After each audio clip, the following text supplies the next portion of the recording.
Mystery Narratives presents. Dear viewers, you are about to hear a captivating tale by Agatha Christie. Mystery Narratives, exclusively for the Mystery Narratives Detective Tale by Audio Story channel. Don't forget to subscribe.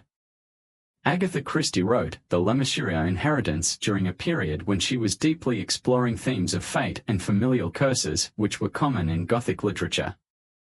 The story was first published in 1923, a time when Christie was solidifying her reputation as the Queen of Crime. This period was marked by her interest in psychological depth, particularly the concept of inherited guilt and the influence of family legacies on individual destinies. The character of Hercule Poirot, with his logical and methodical approach, often served as a counterpoint to the superstitions and irrational beliefs prevalent in society, which is vividly reflected in this story. Agatha Christie, the Lemesurier Inheritance. In company with Poirot, I have investigated many strange cases, but none, I think, to compare with that extraordinary series of events which held our interest over a period of many years and which culminated in the ultimate problem brought to Poirot to solve. Our attention was first drawn to the family history of the Lemesuriers one evening during the war. Poirot and I had but recently come together again, renewing the old days of our acquaintanceship in Belgium. He had been handling some little matter for the War Office, disposing of it to their entire satisfaction, and we had been dining at the Carlton with a brass hat who paid Poirot heavy compliments in the intervals of the meal. The brass hat had to rush away to keep an appointment with someone, and we finished our coffee in a leisurely fashion before following his example. As we were leaving the room, I was hailed by a voice which struck a familiar note, and turned to see Captain Vincent Lemesurier, a young fellow whom I had known in France. He was with an older man whose likeness to him proclaimed him to be of the same family. Such proved to be the case, and he was introduced to us as Mr. Hugo Lemesurier, uncle of my young friend. I did not really know Captain Lemesurier at all intimately, but he was a pleasant young fellow, somewhat dreamy in manner, and I remembered hearing that he belonged to an old and exclusive family with a property in Northumberland which dated from before the Reformation. Poirot and I were not in a hurry, and at the younger man's invitation, we sat down at the table with our two newfound friends and chatted pleasantly enough on various matters. The elder Lemesurier was a man of about 40, with a touch of the scholar in his stooping shoulders. He was engaged at the moment upon some chemical research work for the government, it appeared. Our conversation was interrupted by a tall dark young man who strode up to the table, evidently laboring under some agitation of mind. "Thank goodness I've found you both," he exclaimed. "What's the matter, Roger?" "Your governor, Vincent." "Bad fall." "Young horse." The rest trailed off, as he drew the other aside. In a few minutes our two friends had hurriedly taken leave of us. Vincent Lemesurier's father had had a serious accident while trying a young horse and was not expected to live until morning. Vincent had gone deadly white, and appeared almost stunned by the news. In a way, I was surprised, for from the few words he had let fall on the subject while in France, I had gathered that he and his father were not on particularly friendly terms, and so his display of filial feeling now rather astonished me. The dark young man, who had been introduced to us as a cousin, Mr. Roger Lemesurier, remained behind, and we three strolled out together. "Rather a curious business, this," observed the young man. "It would interest M. Poirot, perhaps." "I've heard of you, you know, M. Poirot, from Higginson." Higginson was our brass hat friend. "He says you're a whale on psychology." "I study the psychology, yes," admitted my friend cautiously. "Did you see my cousin's face? He was absolutely bowled over, wasn't he? Do you know why? A good old-fashioned family curse. Would you care to hear about it?" "It would be most kind of you to recount it to me." Roger Lemesurier looked at his watch. "Lots of time. I'm meeting them at King's Cross." "Well, M. Poirot, the Lemesuriers are an old family. Way back in medieval times, a Lemesurier became suspicious of his wife. He found the lady in a compromising situation. She swore that she was innocent, but old Baron Hugo didn't listen. She had one child, a son, and he swore that the boy was no child of his and should never inherit. I forget what he did, some pleasing medieval fancy like walling up the mother and son alive. Anyway, he killed them both, and she died protesting her innocence and solemnly cursing the Lemesuriers forever. No firstborn son of a Lemesurier should ever inherit, so the curse ran. Well, time passed and the lady's innocence was established beyond doubt.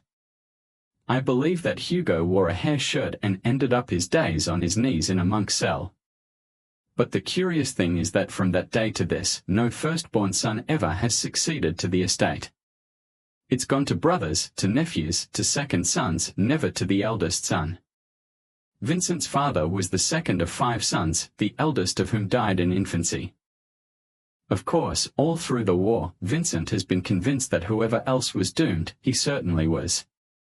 But strangely enough, his 2 younger brothers have been killed, and he himself has remained unscathed.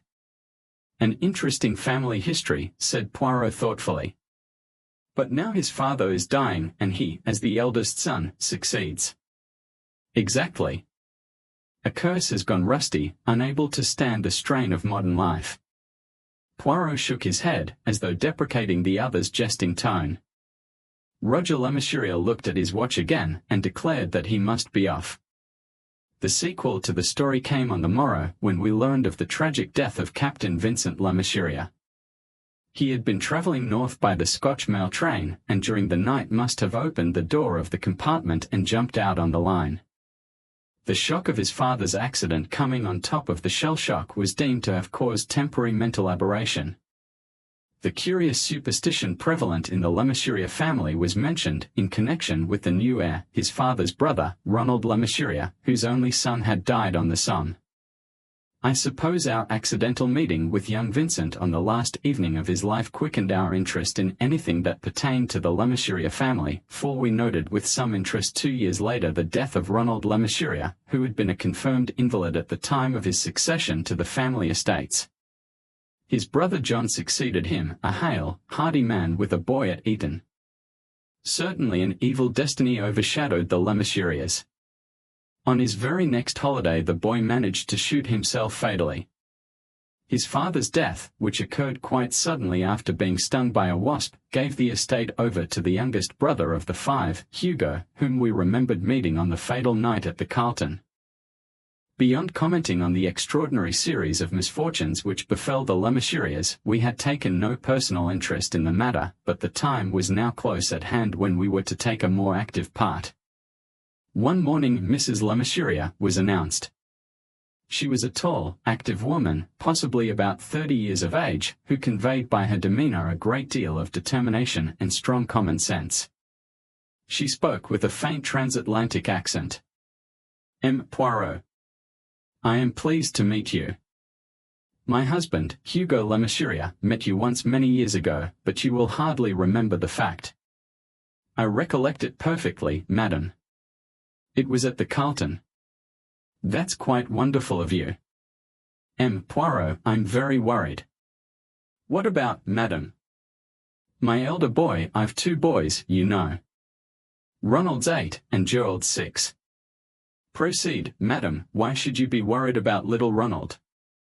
M. Poirot, within the last 6 months he has had 3 narrow escapes from death, once from drowning, when we were all down at Cornwall this summer, once when he fell from the nursery window, and once from ptomaine poisoning. Perhaps Poirot's face expressed rather too eloquently what he thought, for Mrs. Lemesurier hurried on with hardly a moment's pause. Of course I know you think I'm just a silly fool of a woman, making mountains out of molehills. No, indeed, madam. Any mother might be excused for being upset at such occurrences, but I hardly see where I can be of any assistance to you. I am not le bon Dieu to control the waves. For the nursery window I should suggest some iron bars, and for the food, what can equal a mother's care?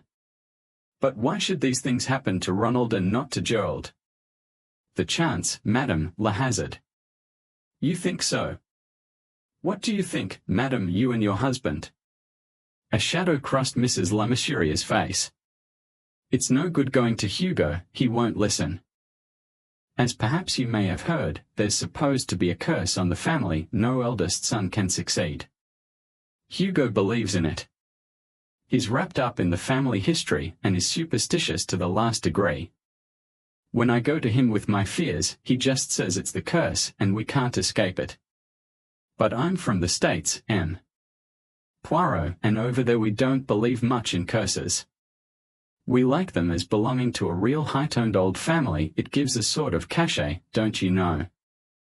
I was just a musical comedy actress in a small part when Hugo met me, and I thought his family curse was just too lovely for words. That kind of thing's all right for telling round the fire on a winter's evening, but when it comes to one's own children, I just adore my children, M. Poirot. I'd do anything for them. So you decline to believe in the family legend, madam? Can a legend soar through an ivy stem? What is that you are saying, madam? Cried Poirot, an expression of great astonishment on his face. I said, can a legend or a ghost, if you like to call it that, soar through an ivy stem? I'm not saying anything about Cornwall.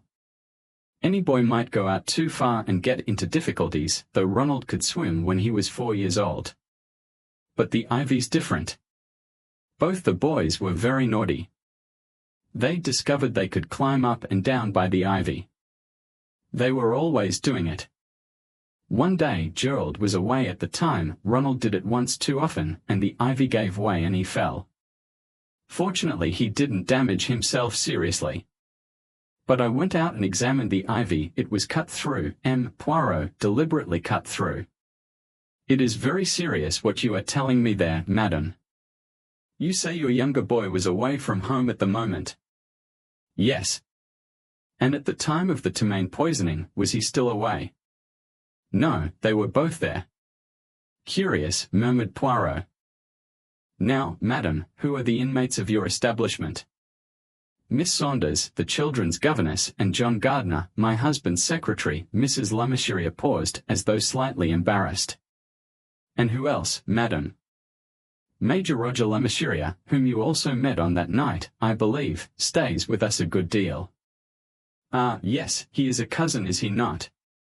A distant cousin. He does not belong to our branch of the family. Still, I suppose now he is my husband's nearest relative.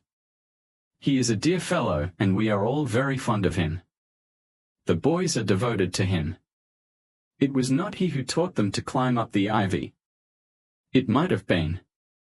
He incites them to mischief often enough. Madam, I apologize for what I said to you earlier. The danger is real, and I believe that I can be of assistance. I propose that you should invite us both to stay with you. Your husband will not object. Oh no. But he will believe it to be all of no use. It makes me furious the way he just sits around and expects the boy to die. Calm yourself, madam. Let us make our arrangements methodically. Our arrangements were duly made, and the following day saw us flying northward. Poirot was sunk in a reverie. He came out of it, to remark abruptly, it was from a train such as this that Vincent Lemesurier fell. He put a slight accent on the fell. You don't suspect foul play there, surely? Just. Has it struck you, Hastings, that some of the Lemesurier deaths were, shall we say, capable of being arranged? Take that of Vincent, for instance. Then the Eton boy, an accident with a gun is always ambiguous. Supposing this child had fallen from the nursery window and been dashed to death, what more natural and unsuspicious? But why only the one child, Hastings? Who profits by the death of the elder child? His younger brother, a child of 7. Absurd. They mean to do away with the other later, I suggested, though with the vaguest ideas as to who they were. Poirot shook his head as though dissatisfied. Ptomaine poisoning, he mused. Atropine will produce much the same symptoms. Yes, there is need for our presence. Mrs. Lemesurier welcomed us enthusiastically. Then she took us to her husband's study and left us with him. He had changed a good deal since I saw him last. His shoulders stooped more than ever, and his face had a curious pale grey tinge. He listened while Poirot explained our presence in the house. How exactly like Sadie's practical common sense. He said at last. Remain by all means, M. Poirot, and I thank you for coming, but what is written is written. The way of the transgressor is hard. We Lemesuriers know none of us can escape the doom. Poirot mentioned the sawn through ivy, but Hugo seemed very little impressed. Doubtless some careless gardener, yes, there may be an instrument, but the purpose behind is plain, and I will tell you this, M. Poirot, it cannot be long delayed. Poirot looked at him attentively. Why do you say that? Because I myself am doomed. I went to a doctor last year. I am suffering from an incurable disease, the end cannot be much longer delayed, but before I die, Ronald will be taken. Gerald will inherit. And if anything were to happen to your second son also? Nothing will happen to him, he is not threatened. But if it did, persisted Poirot. My cousin Roger is the next heir. We were interrupted. A tall man with a good figure and crispy curling auburn hair entered with a sheaf of papers. Never mind about those now, Gardner, said Hugo Lemesurier, then he added, my secretary, Mr. Gardner. The secretary bowed, uttered a few pleasant words and then went out. In spite of his good looks, there was something repellent about the man. I said so to Poirot shortly afterward when we were walking round the beautiful old grounds together, and rather to my surprise, he agreed. Yes, Hastings, you are right. I do not like him. He is too good-looking. He would be one for the soft job always. Ah, here are the children. Mrs. Lemesurier was advancing towards us, her two children beside her. They were fine-looking boys, the younger dark like his mother, the elder with auburn curls. They shook hands prettily enough, and were soon absolutely devoted to Poirot. We were next introduced to Miss Saunders, a nondescript female, who completed the party. For some days we had a pleasant, easy existence, ever vigilant, but without result. The boys led a happy normal life and nothing seemed to be amiss. On the fourth day after our arrival Major Roger Lemesurier came down to stay. He was little changed, still carefree and debonair as of old, with the same habit of treating all things lightly. He was evidently a great favorite with the boys, who greeted his arrival with shrieks of delight and immediately dragged him off to play wild Indians in the garden. I noticed that Poirot followed them unobtrusively. On the following day we were all invited to tea, boys included, with Lady Claygate, whose place adjoined that of the Lemesuriers. Mrs. Lemesurier suggested that we also should come, but seemed rather relieved when Poirot refused and declared he would much prefer to remain at home. Once everyone had started, Poirot got to work. He reminded me of an intelligent terrier. I believe that there was no corner of the house that he left unsearched, yet it was all done so quietly and methodically that no attention was directed to his movements. Clearly, at the end, he remained unsatisfied. We had tea on the terrace with Miss Saunders, who had not been included in the party. The boys will enjoy it, she murmured in her faded way, though I hope they will behave nicely, and not damage the flower beds, or go near the bees. Poirot paused in the very act of drinking. He looked like a man who has seen a ghost. Bees? He demanded in a voice of thunder. Yes, M. Poirot, bees. 3 hives. Lady Claygate is very proud of her bees, cried Poirot again. Then he sprang from the table and walked up and down the terrace with his hands to his head. I could not imagine why the little man should be so agitated at the mere mention of bees. At that moment we heard the car returning. Poirot was on the doorstep as the party alighted. Ronald's been stung, cried Gerald excitedly. It's nothing, said Mrs. Lemesurier. It hasn't even swollen. We put ammonia on it. Let me see, my little man, said Poirot. Where was it? Here, on the side of my neck, said Ronald importantly. But it doesn't hurt. Father said, keep still, there's a bee on you. And I kept still, and he took it off, but it stung me first, though it didn't really hurt, only like a pin, and I didn't cry, because I'm so big and going to school next year. Poirot examined the child's neck, then drew away again. He took me by the arm and murmured, "Tonight, mon ami, tonight we have a little affair on. Say nothing to anyone." He refused to be more communicative, and I went through the evening devoured by curiosity. He retired early and I followed his example. As we went upstairs, he caught me by the arm and delivered his instructions: "Do not undress. Wait a sufficient time, extinguish your light and join me here." I obeyed, and found him waiting for me when the time came. He enjoined silence on me with a gesture, and we crept quietly along the nursery wing.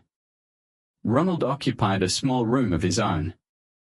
We entered it and took up our position in the darkest corner. The child's breathing sounded heavy and undisturbed.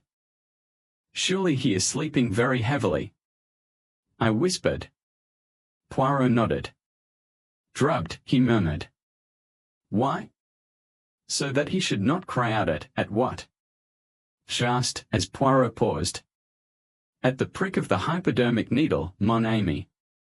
"Hush, let us speak no more, not that I expect anything to happen for some time." But in this Poirot was wrong. Hardly 10 minutes had elapsed before the door opened softly and someone entered the room. I heard a sound of quick hurried breathing. Footsteps moved to the bed, and then there was a sudden click. The light of a little electric lantern fell on the sleeping child. The holder of it was still invisible in the shadow. The figure laid down the lantern. With the right hand it brought forth a syringe, with the left it touched the boy's neck. Poirot and I sprang at the same minute. The lantern rolled to the floor, and we struggled with the intruder in the dark. His strength was extraordinary. At last we overcame him. The light, Hastings, I must see his face, though I fear I know only too well whose face it will be. So did I thought as I groped for the lantern. For a moment I had suspected the secretary, egged on by my secret dislike of the man, but I felt assured by now that the man who stood to gain by the death of his 2 childish cousins was the monster we were tracking. My foot struck against the lantern. I picked it up and switched on the light. It shone full on the face of Hugo Lemesurier, the boy's father. The lantern almost dropped from my hand. "Impossible," I murmured hoarsely. "Impossible." Lemesurier was unconscious. Poirot and I between us carried him to his room and laid him on the bed. Poirot bent and gently extricated something from his right hand. He showed it to me. It was a hypodermic syringe. I shuddered. "What is in it?" "Poison. Formic acid, I fancy." "Formic acid?" "Yes. Probably obtained by distilling ants. He was a chemist, you remember." Death would have been attributed to the bee sting. "My God," I muttered. "His own son. And you expected this?" Poirot nodded gravely. "Yes. He is insane, of course. I imagine that the family history has become a mania with him. His intense longing to succeed to the estate led him to commit the long series of crimes. Possibly the idea occurred to him first when traveling north that night with Vincent. He couldn't bear the prediction to be falsified. Ronald's son was already dead, and Ronald himself was a dying man. They are a weakly lot. He arranged the accident to the gun, and, which I did not suspect until now, contrived the death of his brother John by this same method of injecting formic acid into the jugular vein. His ambition was realized then, and he became the master of the family acres. But his triumph was short-lived. He found that he was suffering from an incurable disease. And he had the madman's fixed idea: the eldest son of a Lemesurier could not inherit. I suspect that the bathing accident was due to him. He encouraged the child to go out too far. That failing, he sawed through the ivy, and afterwards poisoned the child's food. Diabolical! I murmured with a shiver. And so cleverly planned. Yes, mon ami, there is nothing more amazing than the extraordinary sanity of the insane. Unless it is the extraordinary eccentricity of the sane. I imagine that it is only lately that he has completely gone over the borderline. There was method in his madness to begin with. And to think that I suspected Roger, that splendid fellow. It was the natural assumption, mon ami. We knew that he also travelled north with Vincent that night. We knew, too, that he was the next heir after Hugo and Hugo's children. But our assumption was not borne out by the facts. The ivy was sawn through when only little Ronald was at home, but it would be to Roger's interest that both children should perish. In the same way, it was only Ronald's food that was poisoned. And today when they came home and I found that there was only his father's word for it that Ronald had been stung, I remembered the other death from a wasp sting, and I knew. Hugo Lemesurier died a few months later in the private asylum to which he was removed. His widow was remarried a year later to Mr. John Gardner, the auburn-haired secretary. Ronald inherited the broad acres of his father and continues to flourish. Well, well, I remarked to Poirot. Another illusion gone. You have disposed very successfully of the curse of the Lemesuriers. I wonder, said Poirot very thoughtfully. I wonder very much indeed. What do you mean? Mon ami, I will answer you with one significant word, red. Blood. I queried, dropping my voice to an awe-stricken whisper. Always you have the imagination melodramatic, Hastings. I refer to something much more prosaic, the colour of little Ronald Lemesurier's hair. The last mine I laid down my bank book with a sigh. It is a curious thing, I observed, but my overdraft never seems to grow any less. And it perturbs you not? Me, if I had an overdraft, never should I close my eyes all night, declared Poirot. You deal in comfortable balances, I suppose. I retorted. £444, 4 and 4pence, said Poirot with some complacency. A neat figure, is it not? It must be tact on the part of your bank manager. He is evidently acquainted with your passion for symmetrical details. What about investing, say, 300 of it in the Porcupine oil fields? Their prospectus, which is advertised in the papers today, says that they will pay 100% dividends next year. Not for me, said Poirot, shaking his head. I like not the sensational. For me the safe, the prudent investment, les rentes, the consols, the, how do you call it, the conversion. Have you never made a speculative investment? No, mon ami, replied Poirot severely. I have not. And the only shares I own which have not what you call the gilded edge are 14,000 shares in the Burma Mines Limited. Poirot paused with an air of waiting to be encouraged to go on. Yes? I prompted. And for them I paid no cash, no, they were the reward of the exercise of my little grey cells. You would like to hear the story? Yes? Of course I would. These mines are situated in the interior of Burma about 200 miles inland from Rangoon. They were discovered by the Chinese in the 15th century and worked down to the time of the Mohammedan rebellion, being finally abandoned in the year 1868. The Chinese extracted the rich lead silver ore from the upper part of the ore body, smelting it for the silver alone and leaving large quantities of rich lead-bearing slag. This, of course, was soon discovered when prospecting work was carried out in Burma, but owing to the fact that the old workings had become full of loose filling and water, all attempts to find the source of the ore proved fruitless. Many parties were sent out by syndicates, and they dug over a large area, but this rich prize still eluded them. But a representative of one of the syndicates got on the track of a Chinese family who were supposed to have still kept a record of the situation of the mine. The present head of the family was one Wu Ling. What a fascinating page of commercial romance! I exclaimed. Is it not? Ah, mon ami, one can have romance without golden-haired girls of matchless beauty. No, I am wrong, it is auburn hair that so excites you always. You remember, go on with the story, I said hastily. ABN, my friend, this Wu Ling was approached. He was an estimable merchant, much respected in the province where he lived.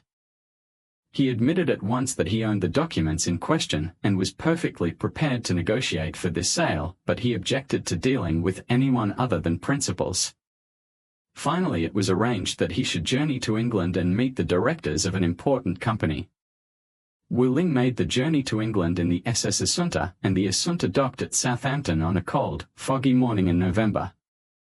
One of the directors, Mr. Pearson, went down to Southampton to meet the boat, but owing to the fog, the train down was very much delayed, and by the time he arrived, Wu Ling had disembarked and left by special train for London.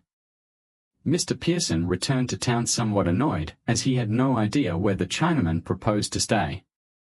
Later in the day, however, the officers of the company were rung up on the telephone. Wu Ling was staying at the Russell Square Hotel. He was feeling somewhat unwell after the voyage, but declared himself perfectly able to attend the board meeting on the following day.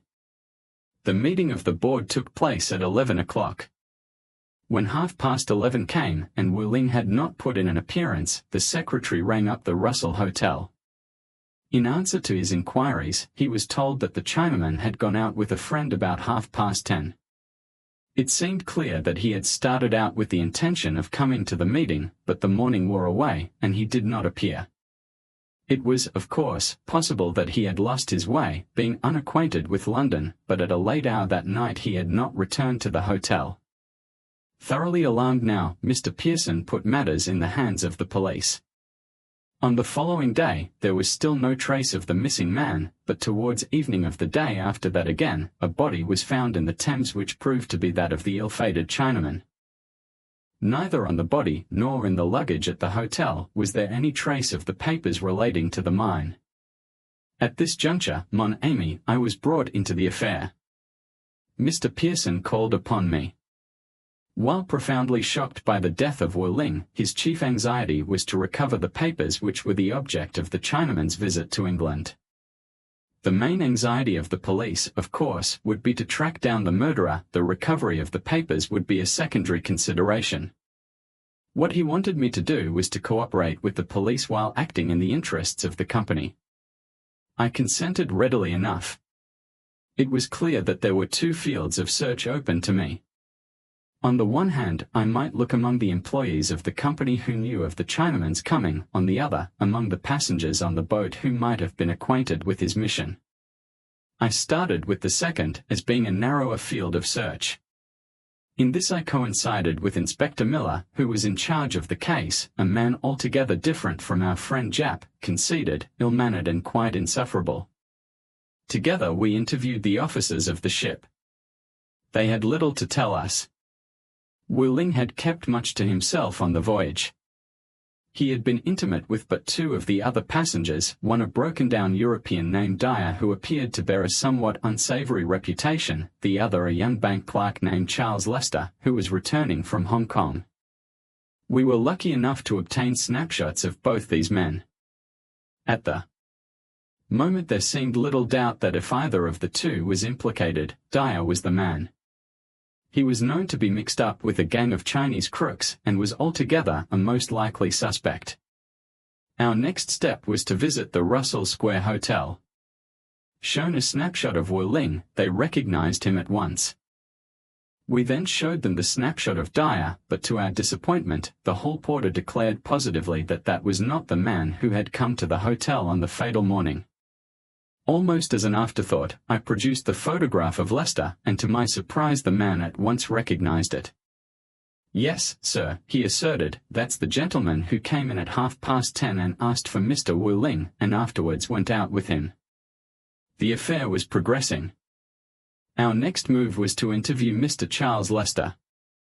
He met us with the utmost frankness, was desolated to hear of the Chinaman's untimely death, and put himself at our disposal in every way. His story was as follows: by arrangement with Wu Ling, he called for him at the hotel at 10:30. Wu Ling, however, did not appear. Instead, his servant came, explained that his master had had to go out, and offered to conduct the young man to where his master now was. Suspecting nothing, Lester agreed, and the Chinaman procured a taxi. They drove for some time in the direction of the docks.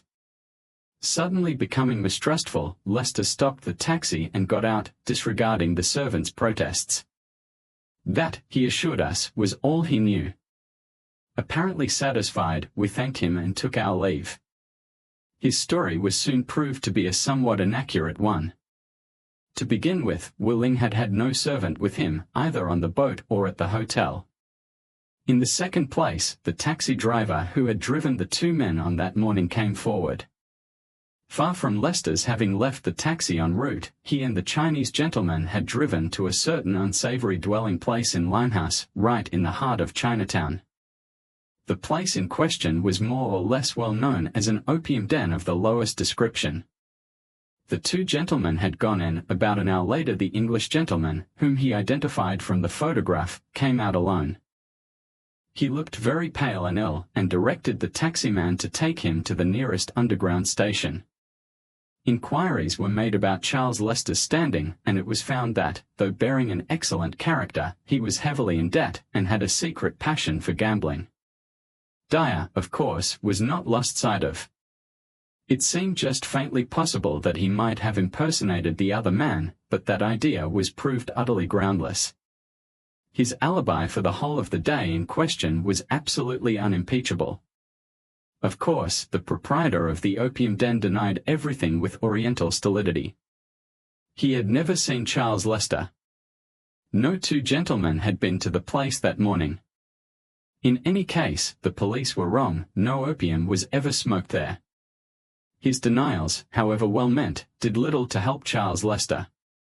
He was arrested for the murder of Wu-ling. A search of his effects was made, but no papers relating to the mine were discovered. The proprietor of the opium den was also taken into custody, but a cursory raid of his premises yielded nothing. Not even a stick of opium rewarded the zeal of the police. In the meantime my friend Mr. Pearson was in a great state of agitation. He strode up and down my room, uttering great lamentations. "But you must have some ideas, M. Poirot," he kept urging. "Surely you must have some ideas." "Certainly I have ideas," I replied cautiously. "That is the trouble, one has too many, therefore they all lead in different directions." "For instance," he suggested. "For instance, the taxi driver. We have only his word for it that he drove the two men to that house. That is one idea. Then, was it really that house they went to? Supposing that they left the taxi there, passed through the house and out by another entrance and went elsewhere." Mr. Pearson seemed struck by that. "But you do nothing but sit and think. Can't we do something?" He was of an impatient temperament, you comprehend. "Monsieur," I said with dignity, "it is not for Hercule Poirot to run up and down the evil-smelling streets of Limehouse like a little dog of no breeding. Be calm. My agents are at work." On the following day I had news for him. The two men had indeed passed through the house in question, but their real objective was a small eating-house close to the river. They were seen to pass in there, and Lester came out alone. And then, figure to yourself, Hastings, an idea of the most unreasonable seized this Mr. Pearson. Nothing would suit him but that we should go ourselves to this eating-house and make investigations. I argued and prayed, but he would not listen. He talked of disguising himself, he even suggested that I hesitate to say it, should shave off my moustache. Yes, renqca. I pointed out to him that that was an idea ridiculous and absurd. One destroys not a thing of beauty wantonly.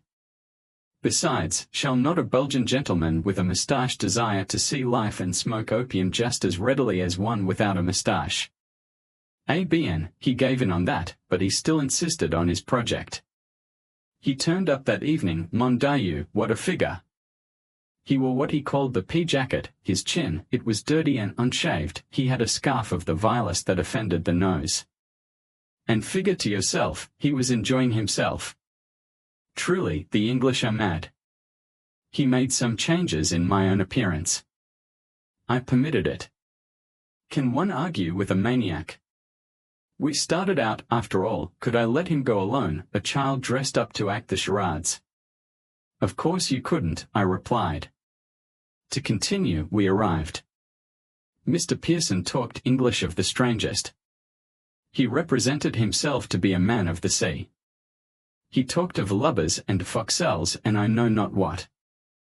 It was a low little room with many Chinese in it. We ate of peculiar dishes. Ah, Dayu, mon estomac. Poirot classed that portion of his anatomy before continuing.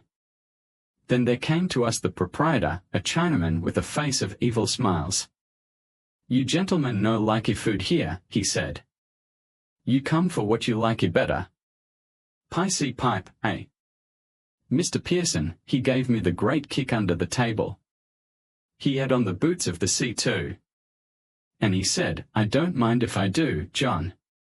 Lead ahead.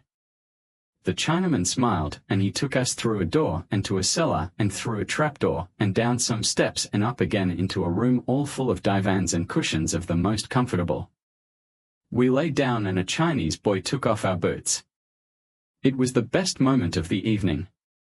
Then they brought us the opium pipes and cooked the opium pills, and we pretended to smoke and then to sleep and dream.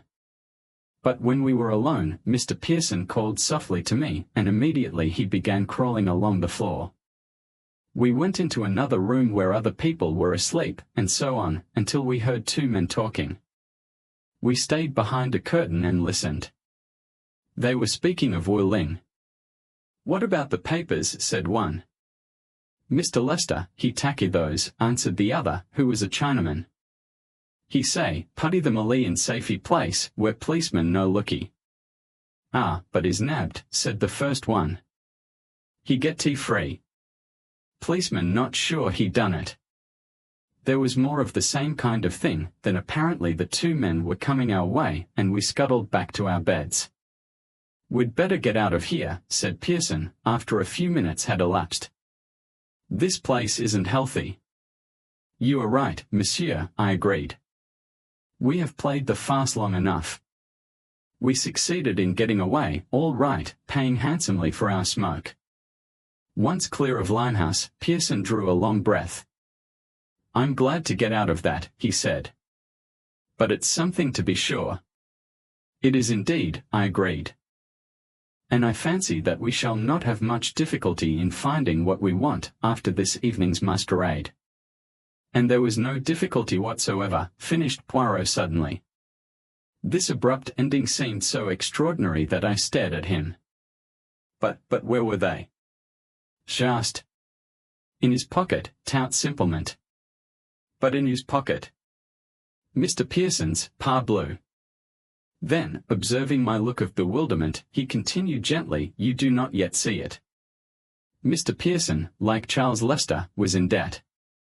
Mr. Pearson, like Charles Lester, was fond of gambling. And he conceived the idea of stealing the papers from the Chinaman. He met him all right at Southampton, came up to London with him, and took him straight to Limehouse.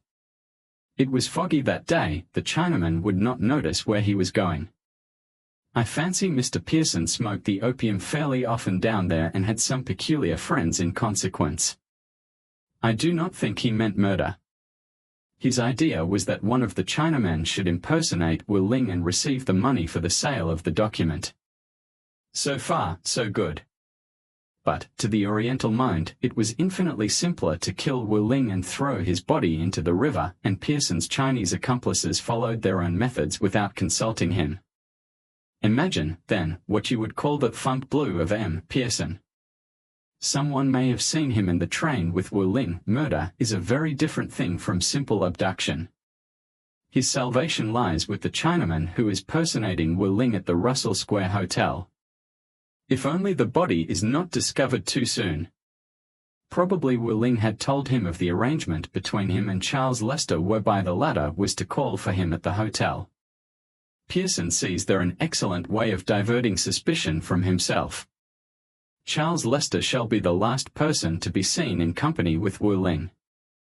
The impersonator has orders to represent himself to Lester as the servant of Wu Ling and to bring him as speedily as possible to Limehouse. There, very likely, he was offered a drink. The drink would be suitably drugged, and when Lester emerged an hour later, he would have a very hazy impression of what had happened. So much was this the case, that as soon as Lester learned of Wu Ling's death, he loses his nerve and denies that he ever reached Limehouse. By that, of course, he plays right into Pearson's hands. But is Pearson content? No, my manner disquiets him, and he determines to complete the case against Lester. So he arranges an elaborate masquerade. Me, I am to be gulled completely. Did I not say just now that he was as a child acting the charades? ABN, I play my part. He goes home rejoicing. But in the morning, Inspector Miller arrives on his doorstep. The papers are found on him, the game is up. Bitterly he regrets permitting himself to play the farce with Hercule Poirot. There was only one real difficulty in the affair. What was that? I demanded curiously. Convincing Inspector Miller. What an animal, that! Both obstinate and imbecile. And in the end he took all the credit. Too bad, I cried. Ah, well, I had my compensations. The other directors of the Burma Mines Limited awarded me 14,000 shares as a small recompense for my services. Not so bad, eh? But when investing money, keep, I beg of you, Hastings, strictly to the conservative. The things you read in the paper, they may not be true. The directors of the Porcupine, they may be so many Mr. Pearsons.